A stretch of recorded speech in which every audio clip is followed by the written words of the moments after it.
भगवान श्री राम कहते प्रथम भगवती संतन कर संगत।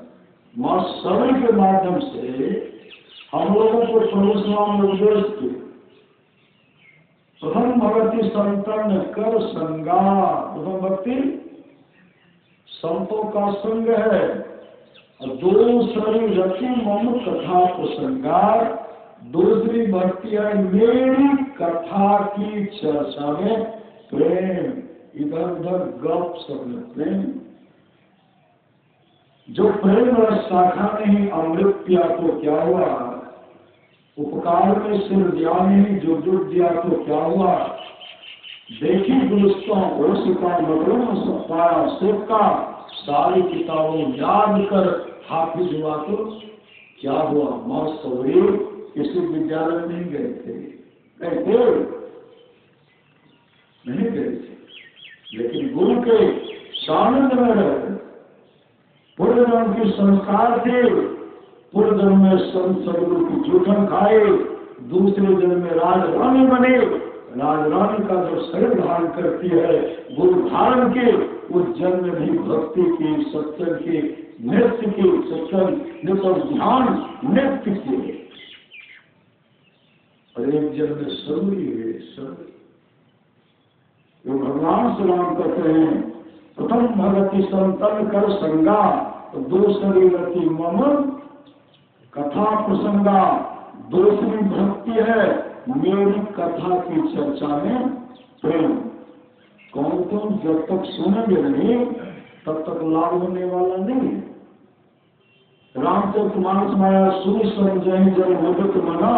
मत जहि अति अनुराग लहन चारु फल अक्षत प्रभु साधु समागे। यार जो साधु समाज में उपदेशों को आनंद मन से सुनकर समझते हैं, वे मानो प्रयाग में अधिक प्रेम के साथ स्नान करते हैं और वे इसके चारों फल और तो धर्म काम और मोक्ष शरीर रहते पार लेते। रामचरित मानस में मज्जन फल देखिए तत्काला। का कोई बको मराला सुनिया शरण करे जब कोई सत्संगति महिमा नहीं। गोई बाल मीठी नारद जोने निज निज मुखर कहे निज होने। जलचर फलचर नवचर नाना जय जल चेतन जीव जहाना। मति की रति गति भूत भलाई जब यही जतन जहां दे पाई। सो जानव सत्संग प्रभाव लोगों वेदना अनुपाव। ये तमाम चीजें आज तक जिस किसी को प्राप्त हुआ है सत्संग के प्रभाव समाचार चाहिए। मतलब सुनने का फल है, सुनने का फल है। दूसरी रति मम कथा प्रसंग। जो श्रद्धा से सुनेंगे उनका इहलोक परलोक दोनों मंदिर में होगा। भगवान बुद्ध के समय की बात है। एक ब्राह्मण कुमार था। उनके माता पिता गए भगवान बुद्ध को प्रणाम करने के लिए। माता पिता प्रणाम करते तो भगवान बुद्ध उनको आशीर्वाद दिए। जब ब्राह्मण कुमार प्रणाम करते तो भगवान बुद्ध चुप हो गए, कुछ नहीं बोलते। आनंद करके भरते इनके माता पिता को प्रणाम के साथ आशीर्वाद दिए। जब ब्राह्मण कुमार को प्रणाम के साथ चुप हो गए, इनको आशीर्वाद तो दीजिए। भगवान बुद्ध का तो आनंद है, उन्हें क्या आशीर्वाद दो। ये ब्राह्मण कुमार मात्र 7 दिन निकलेगा। इतना कहने पर जब ब्राह्मण सुनते हैं तो रोने लगे। इकलौता पुत्र था, रोने लगे। आनंद करके बहुत इकलौता पुत्र है, आशीर्वाद तो दीजिए। भगवान बुद्ध कहते देखो आनंद, इसके लिए 7 दिन तक सत्संग कराना पड़ेगा। और भगवान बुद्ध कहते 7 दिन तक सत्संग कराना पड़ेगा।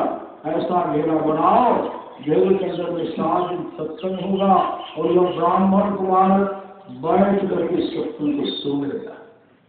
घेरा बनाया गया, घेरे के अंदर में 7 दिन तक सत्संग हुआ। ब्राह्मण कुमार आगे में बैठकर 7 दिन तक सत्संग का श्रवण किया। सत्संग को सुने, श्रद्धा से सुने। 7वें दिन सत्संग समाप्त होता है। 8वें दिन जब ब्राह्मण कुमार भगवान बुद्ध को प्रणाम करते हैं। भगवान बुद्ध कहते हैं दीर्घजीवी भव, आनंद कहते भरते। जो ब्राह्मण कुमार मात्र 7 दिन रहने वाला था, वो ब्राह्मण कुमार आपके सानिध्य में रह करके 7 दिन तक जो सत्संग का श्रवण किया, आपने कहा दीर्घजीवी भव। यह ब्राह्मण कुमार कितने वर्ष जीवित रहेगा? भगवान बुद्ध कहते 120 वर्ष। इस सत्संग का महत्व है, इस सुनने का महत्व। और 120 वर्ष की लंबी उम्र लेकर के अपने जीवन के मार्ग को संत सदगुरु के हवाले किए और ब्राह्मण कुमार मोक्ष को प्राप्त किए। मोक्ष वही भगवान श्री राम कहते हैं प्रथम भगवती संतर्क संगा दूसरी व्यक्ति मम। कथा प्रसंगा जो सर्वा प्रेम से सत्संग का श्रवण करेंगे, उनका इहलोक परलोक दोनों मंगल रहेगा। आप लोग जानते हुए सिख अनाथ पिंडक को एक ही पुत्र था, जिसका नाम था काल। काल बहुत लंपट था, बहुत लंपट, अपने घर के सामान को चुरा लेता था। भगवान बुद्ध का सत्संग हो रहा था, सिख अनाथ पिंडक कहते काल भगवान बुद्ध का सत्संग हो रहा, और सत्संग में जाओ। काल कहते उनको सत्संग से कुछ लेना देना नहीं है। सिख अनाथ पिंडक कहते आज अगर तुम सत्संग में जाओगे ना, तुमको 100 कासा पढ़ देंगे। क्या 1 नंबर का लालची का सत्संग में जाएंगे 100 कासा पढ़ दीजिएगा। कहा का तत्व में जाऊंगा 100 कासा पढ़ उनको दे दीजिए। 100 कासा पढ़ लिए और तब वे सत्संग में, और सत्संग में तो सबसे पीछे बैठे खुट्टा का सहारा लेकर के। तो सत्संग में खुट्टा का सहारा नहीं लेना चाहिए। फिर सदगुरु प्रवचन हो रहा था, खुट्टा का सहारा लिए गहरी नींद में सो गए। फिर नींद तो टूटती है। भगवान बुद्ध का प्रवचन हो ही रहा था, सत्संग पंडाल से निकल गए। कई गांव भ्रमण करते करते दूसरे दिन घर आए। शिक्षणार्थ पंडित कहते काल कल भगवान बुद्ध का क्या सब प्रवचन हुआ था, सुनाओ। काल कहते आप प्रवचन सुनने के लिए कहे थे, आप तो कहीं जाओ तो मैं गए, मैं तो गया, लेकिन सत्संग पंडाल में खुट्टा का सहारा लेकर के बैठ गया। अब बैठ गया तो गहरी नींद में सो गया। नींद टूटी, प्रवचन हो ही रहा था, कई को भ्रमण करते हैं, अभी आराम। शेषनाथ पिंडक कहते हैं आज तुम फिर जाओ, का अब जाना नहीं है। शेषनाथ पिंडक कहते हैं आज अगर तुम जाओगे तुमको 1000 कासापन देंगे। 1000 कासापन का नाम सुनते ही कहते तब तो मैं जाऊंगा। 1000 कासापन का गट्ठर बांध करके अलग कर दीजिए, मैं जा रहा हूँ सत्संग में, और सत्संग सुन करके आऊंगा तब ले लूंगा। जैसे आगे बढ़ते हैं, शेषनाथ पिंडक कहते काल आज हम तुमको 1000 कासापन दिए। आज भगवान बुद्ध का जो जो प्रवचन होगा वह प्रवचन सुन करके सुनाना पड़ेगा। उस समय काल कहते पितादे आज मैं सबसे पहले सत्संग में जाऊंगा, सबसे आगे बैठूंगा, और भगवान बुद्ध का जो जो प्रवचन होगा वह प्रवचन सुन करके आपको सुनाऊंगा। काल सत्संग पंडाल में सबसे पहले गए, आगे बैठे, एक चक्र भगवान बुद्ध को देख रहे थे। महापुरुष की वाणी निहारो यारो गुरु मूर्ति की ओर, गुरु मूर्ति सुरति बीच निरखो तब और होते। इन जो इतने श्रद्धा प्रेम से वो सत्संग का श्रवण कर रहे थे, सत्संग सुनते सुनते समाधि लग गए। समाधि सत्संग समाप्त हो गया। भगवान बुद्ध अपने निवास में गए, लेकिन काल घर नहीं गए, सत्संग पंडाल में समाधि लगी।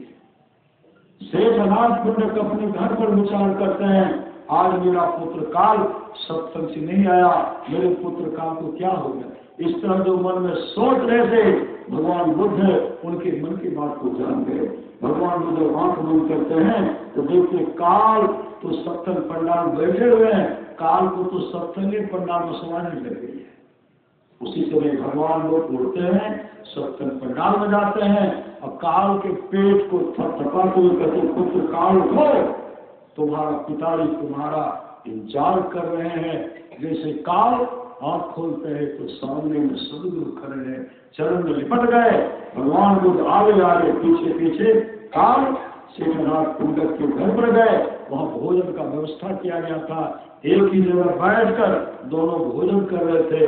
काल आज न उधर देख रहे न उधर देख रहे, आंख बंद करके भोजन कर रहे। शेखरनाथ पंडित से नहीं रहा गया, कहते बनते कल जब तक काल काशा पर लिया नहीं तब तक सत्य में गया नहीं। आज तो हजार काशापन का गट्टर रखा हुआ, लेना तो दूर देखता तक भी नहीं है। भलते मेरे पुत्र काल को किनकी आंखें लग गई, किनकी नजर लग गई। उस समय भगवान ने बोलता तो शेर जी, आज आपके पुत्र काल को किसी की आंखें किसी की नजर नहीं लगी है। आज आपके पुत्र काल को उस सुख की प्राप्ति हो गई है, सम्राट के पद से भी आगे का सुख, इंद्रलोक के पद से भी आगे का सुख और ब्रह्मलोक के पद से भी आगे का सुख आपके पुत्र काल को प्राप्त हो गया है। काल जब अपना आंख खोलते हैं तो काल का मुखाकृति मुखमंडल चमक रहा था। आज काल अपने आत्म स्वरूप का दर्शन कर लिए और काल मोक्ष धाम के अधिकारी हो गए। तो भगवान श्री राम कहते हैं, प्रथम भगवती संतन करे संगा तो दो शरीरति ममन कथा प्रसंगा गुरु पर पंकज सेवा, तीसरी भगवती अमान, चौथी भगवती मम गुरुगण करे कपट तरिगा। लेकिन गुरु के चरण में अटल श्रद्धा होना चाहिए। आप लोग जानते होंगे गुरु नानक देव जी महाराज के समय की बात है। गुरु नानक देव जी महाराज अपने शिष्यों के साथ निकले।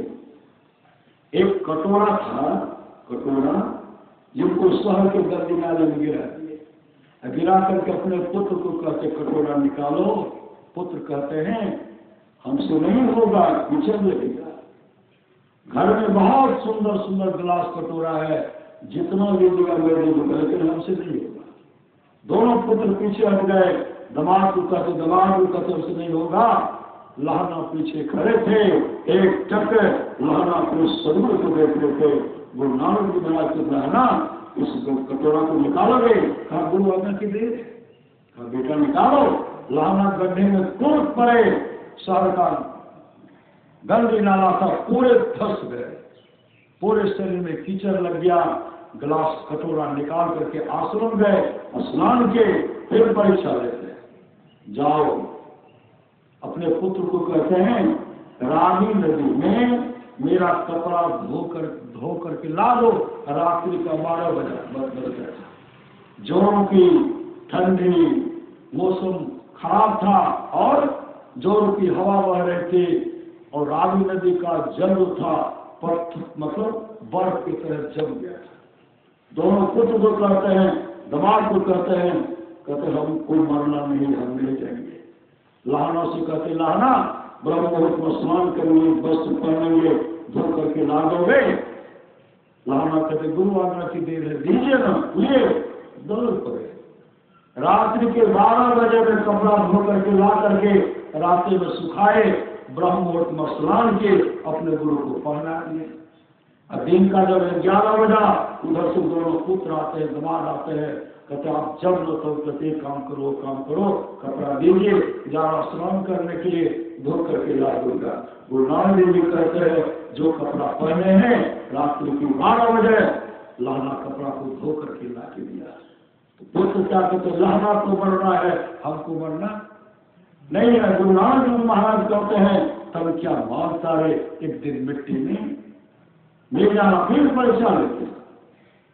सत्संग हो रहा था, सत्संग समाप्त हुआ। अपने दोनों पुत्र को कहते ककीर का वृक्ष चढ़ो, इसको डुलाओ और तरह तरह का मिठाई मिलेगा। पुत्र क्या कहते हैं आप वृद्ध हो गए हैं, आपका माथा काम नहीं कर रहा। वृक्ष पर चढ़ेंगे, कांटादार वृक्ष है, हाथ में कांटा चुभेगा और कभी कहीं इससे तरह तरह का मिठाई गिरेगा, हमसे नहीं होगा। कहते बार चढ़कर तो देखो हमसे नहीं होगा। दामाद पीछे हट गए। लाना से कहते बेटा लाना, इस वृक्ष पर चढ़ करके बुलाओगे, तरह तरह का मिठाई मिलेगा। गुरु आज्ञा कहते हैं नाम का सुमरण करते हुए मंत्र जाप मम दृढ़ विश्वासा पंचम भजन सो वेद प्रकाशा। नाम का सुमरण करते हुए वृक्ष पर चढ़ गए, जैसे वृक्ष को बुलाते हैं बाला बद तरह तरह का मिठाई मिलता है। धूल मिलने लगा, उठा करके जितने भी सत्संगी थे सबको खिलाए। अब पुत्र दामाद देखते रह गए। फिर एक परीक्षा लेते हैं, कहा चलो तुम लोग मेरे संग। कहाँ चलो? श्मशान घाट चलो। आगे आगे गुरु नानक देव महाराज, पीछे पीछे दोनों पुत्र दामाद और सब शिष्य है, और सबसे पीछे लहना चल गए। आगे बढ़ते हैं, श्मशान घाट जाते हैं। अपने दोनों पुत्र को कहते क्या है? कहा श्मशान घाट है। क्या है? कहा कोई लाश सड़ा हुआ है, कोई तरोताजा है, किसी का खोपड़ी है, किसी का हड्डी है, एक कपड़ों से ढका हुआ लाश था। वहाँ क्या? कहा तरो का लाश लगता है। कहा जाओ उसको खाओ तो? कहा लाश को कहीं खाया जाता है, आप बिल्कुल हो जाता माथा काम नहीं करा, हम नहीं खाएंगे। दामाद पीछे हट गए। लाना से कहते बेटा लाना क्या है? कहा गुरुदेव है तो लाश। कहा जाओ उसको खाओ तो? लाना नाम का सुमरण करते हुए लाश के पास पहुंचे और कहते गुरुदेव किधर से खाओ? सिर से खाओ कि पांव से खाओ? गुरु नानक देव जी महाराज के बेटा बीच से खाओ, बीच से खाओ। जैसे कपड़ा को हटाते हैं, लाश लापता हो गया। एक बहुत बड़ा हंडी था जिसमें रसगुल्ला भरा हुआ था। मुंह देते हैं, दबा खाते हैं। पुत्र दबाव देखते रह गए। इस समय गुरु बर्दाश्त नहीं किए और गुरु नानक देव महाराज दौड़ पड़े और लाहना को हृदय से लगाते हुए रूहानी और दौलत से भरपूर कर दिए, मतलब अंतर की दृष्टि खोल दिए। गुरुदेव कहते हैं ज्योति जग जावे अति सुख पावे शब्द सहारे का। आज उनको मोक्ष धाम के अधिकारी बना दिए। और जो लहना अपने गुरुदेव को अपने हाथों से स्नान कराते थे, आज गुरुदेव अपने हाथों से लहना को स्नान कराते हैं, नया वस्त्र पहना करके, और उस समय गुरु गद्दी पर बिठाते हैं। और गुरु नानक महाराज गाय लहना, आज मैं अपने पास कुछ नहीं रखा, मैं तुमको सब कुछ दे दिया, भरपूर कर दिया, मतलब गुरु बना दिए। वही कहते मंत्र जाप मन विश्वासा पंचम घटों से वेद प्रकाशा छदम शील विरति बहु कर्मा निरति निरंतर समझन धर्मा सातम सम मैंने देखा मोते संत अधिक करे लेखा आठम जखा लाभ संतोषा सपनों में देखे परदोषा नमम सर्व सब संत कहना मम भरोसे हर्षम देना नम मह एको जिनके होई नारी पुरुष सचराचर सोई सोई अतिशय प्रिय भामनी मोरे सकल प्रकार भगति दे सोरे जो ये ब्रह्म दुर्लभ जोई तो कम आर सुलभ भय सोई मम दर सर्व फल परम अनुपा जीव पावनी सहज स्वरूपा कही कथा सकल विलुप की हरिमुख हृदय पर पंकज धरे सज जोग पावक रे हरि पद लीन भय न फिरे न विविध कर मदन मोहम्मत शोक पर सत्यागो विश्वास करिकर दास तुलसी राम पद अनुरागो जातहीन जन्म महे मुकुट किन्न असनारे महामंद मन सुख चाहते ऐसे प्रभु विसारे छोटी जाति की पापों के जन्मों में ऐसी स्त्री को जिन्होंने मुक्त कर दिया। अरे मन ऐसे प्रभु को बोलकर तो सुख चाहता है, तू महामंद है, ठीक सदगुरु। इसलिए परमार्थ महाराज कहते हैं गुरु ही तू है, गुरु की तू है, गुरु ही जीव की भी तू है। गुरु सब कोई नहीं दूजा जो जीवों को उधारा है, गुरु की नित्य कर पूजा जगत की सब नहीं दूजा मेरे को भान नहीं सूझा भगत गुरु ही आधारा पुरुष महाराज कहते हैं।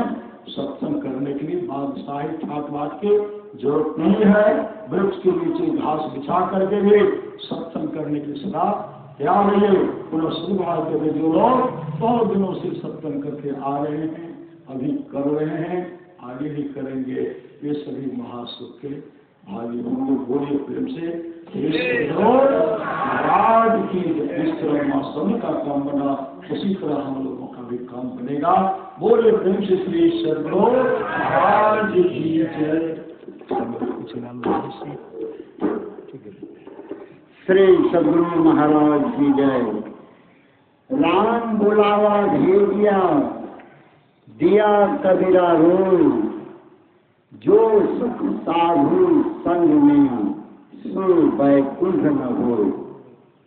एक बार की बात है, संत सम्राट कबीर साहब के पास दूत आया ये जाने के लिए, चलिए आज स्वर्ग चलिए। कहाँ कि क्या वहाँ सत्संग मिलेगा? कहा नहीं, वहाँ सत्संग को छोड़ करके सब कुछ मिलेगा। कहा मैं नहीं जाऊंगा। राम बुलावा